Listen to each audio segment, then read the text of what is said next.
Um grande bom dia, boa tarde, boa noite para você que está vendo esse vídeo. Eu sou o Fatiala aqui do Rede Rafas. Hoje vamos trazer um tema inédito. Sim, ainda é possível trazer temas inéditos para o canal sobre a telenovela. Então, quer saber que tema inédito é esse? Ou melhor, vocês já sabem porque viram o título do vídeo, né? Pois é, então após a vinheta você vai conferir comigo as novelas que já foram exibidas pela TV Cultura. No ar, mais um campeão de audiência. Antes de mais nada, eu quero dizer que nós sempre falamos aqui no Rede Rafas para vocês colocarem sugestão de vídeo. A gente recebe pelo Instagram também. Em todo lugar tem pessoas sugerindo temas. E eu me esqueci quem foi a pessoa que sugeriu esse tema, novelas da TV Cultura. Eu e o Rafa vimos, fomos pesquisar sobre e a gente encontrou algumas curiosidades que achamos pertinentes para trazer aqui no canal. Então o vídeo de hoje ele é meio nostálgico, tem aquela coisa meio antiga, sabe? Tipo quando a gente fala de tramas da Manchete, da Tupi, que vocês gostam bastante. Então eu acho interessante a gente dar uma pincelada aí sobre esse universo teledramatúrgico que já invadiu a TV Cultura. Então a primeira novela começou a ser exibida na década de 60 e a última foi exibida na década de 80. Então teve 3 décadas ali que a Cultura exibiu suas tramas que não passavam de 20, 30, 40 capítulos. A não ser as 3 exibidas na década de 70, que abre um parênteses aí nessa questão, que teve 180 capítulos, 120 capítulos, 100 capítulos, mas depois ali na década de 60 e na década de 80 não passou dos 30 capítulos. E, gente, eu vou contar pra vocês que tem algumas coisas assim curiosas, começar pelos títulos dúbios. Quando eu abri a lista de telenovelas da Cultura, eu falei, meu Deus do céu, nessa época eles exibiam novela com esse nome. Eu falei assim, nossa, é tipo o nível Pícara Sonhadora, sabe? Pois é. Então eu selecionei 3 títulos assim meio curiosos que eu falei, caraca, né? A primeira novela da TV Cultura, pra vocês terem ideia, é tão antiga que não tem número de capítulos, não tem nada, eles não sabem dizer, a internet não conseguiu encontrar nada disso. Mas ela se chamava A Cabeçuda. Cabeçuda, foi exibida ali entre 1960 e 1961. Aí depois, em 65, teve As Professorinhas, gente. Olha isso. Parece das brasileirinhas, né? As Professorinhas. Depois, as Professorinhas saíram de cena e quem entrou logo após, em 65 ainda, Um Moço Loiro. Então você fica assim, caraca, são títulos bem curiosos para a novela, ainda mais no começo, em que existia um leque enorme, você podia colocar na sua novela o nome que você quisesse. Hoje em dia tem várias restrições, porque já tem vários nomes, assim, Vida, muita novela com vida, Amor, muita novela com amor, inclusive tem Amor à Vida, que é o clichê do clichê do clichê. Mas ali naquela época colocar cabeçudas, professorinhas, achei curioso. A gente sabe que existem histórias que se tornam grandes clássicos, ou melhor, da literatura mesmo, que elas ganham exibições, ganham suas versões para a TV. Isso aconteceu com Cravo e a Rosa, aí teve o Machão, aconteceu com Éramos 6, gente, olha quantas versões de Éramos 6 não tivemos na TV. Isso também aconteceu com A Muralha. A Muralha, ela é um romance escrito pela Diná Silveira de Queiroz. Ela ganhou uma minissérie muito famosa, inclusive na Rede Globo em 2000. Ganhou uma telenovela em 1968 na TV Excelsior. Mas a primeira Muralha na televisão aconteceu na Cultura em 1961, que era baseada nesse romance. Então a história dessas 3 muralhas que a gente já viu na televisão são com foco no romance da Diná.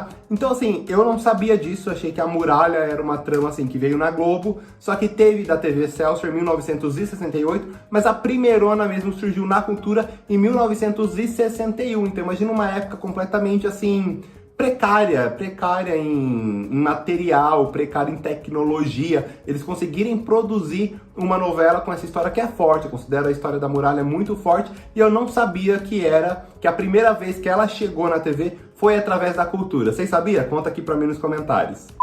Bom, agora eu vou falar de Meu Pedacinho de Chão, uma trama exibida entre 1971 e 1972. Você pode pensar assim, Fatielo, você tá louco? Essa trama é da Globo. Pois é, mas ela foi exibida simultaneamente entre a Plim Plim e a Cultura. Mas o que ninguém sabe é que a trama foi realizada pela TV Cultura da Fundação Padre Anchieta. Inclusive, muitas cenas foram gravadas nos próprios estúdios da emissora na Água Branca, uma região ali da cidade de São Paulo. As cenas externas eram divididas entre duas fazendas em Itu, mas muitas cenas aconteceram ali dentro da cultura. Vocês podem perguntar, Fatiello, mas como que isso aconteceu? Como que isso é possível? Pois bem, eu vou explicar. Tudo aconteceu quando Laudo Natel assumiu o governo do estado de São Paulo. Com isso, ele convidou o Benedito Rui Barbosa para assumir o cargo de assessor especial da presidência do governo na TV Cultura. Então, meio que Meu Pedacinho de Chão foi uma trama encomendada para o Benedito Rui Barbosa, e que teve uma pegada rural, mas bastante educativa,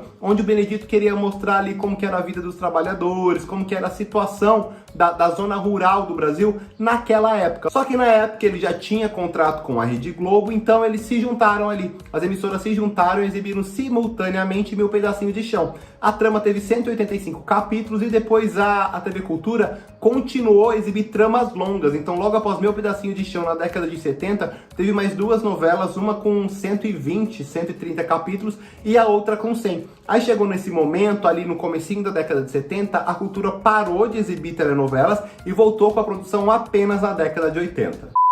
E a década de 80 aí, ela foi muito marcante, por quê? Porque a TV Cultura teve na sua lista de autores, de roteiristas, grandes nomes que nós conhecemos ainda hoje em dia. Então, pela emissora já passou o próprio Benedito Rui Barbosa, como eu citei, a Edmara Barbosa, sua filha, já escreveu uma trama também para a Cultura, Carlos Lombardi, Walter Negrão e Mário Prata. Mário Prata, inclusive, ele assinou a última obra que a emissora exibiu em 1982, que levava o título de Música ao Vento. Então, se você parar para pensar, eles meio que tinham ali formado um bom time. Walter Negrão, Carlos Lombardi, Edmara Barbosa, Benedito Rui Barbosa. Benedito bombou ali, né? Na década de 80, na década de 90, acho que foi o auge da carreira dele, tanto na Globo, fora da Globo, com Pantanal em 1990, na TV Manchete. Então, assim, ele era um ator disputado. A filha dele herdou esse talento do pai, então ela ali já meteu a cara na TV Cultura, muito novinha, com 22 anos,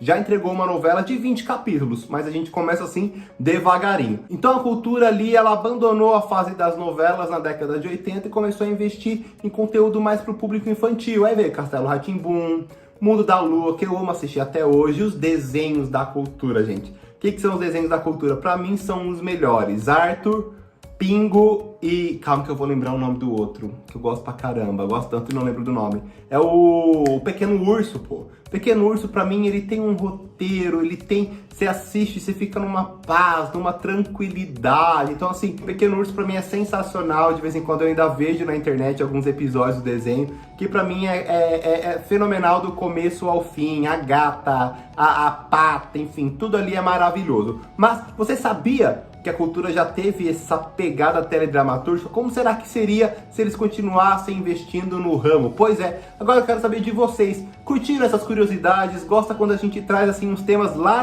da época da nossa bisavó, 1900 e espingarda de pau, como dizem, né? Onde Judas perdeu as meias, porque as botas ele perdeu numa época mais pra frente. Então comenta aqui o que vocês acham. Eu, Rafa Pereira, adoro ficar lendo os comentários de vocês.